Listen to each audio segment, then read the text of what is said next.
This is day 7 of building poker in Minecraft with just redstone.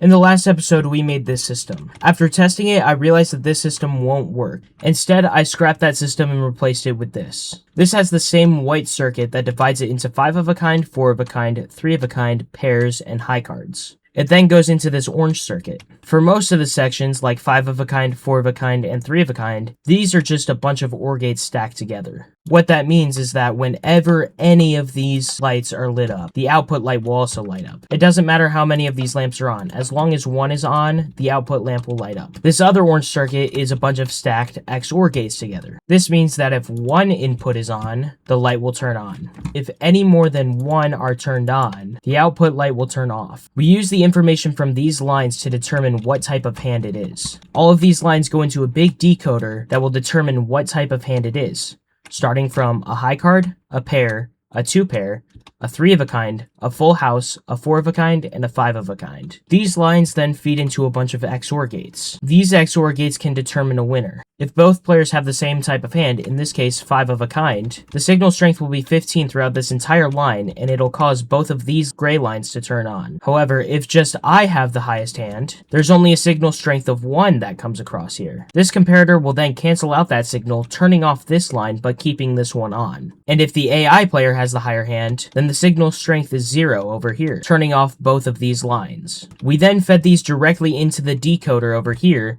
that displayed the winner. Now when I enable this, depending on which of these 2 lines is on, we now get a result. And that's where we're at now. Subscribe to see build progress.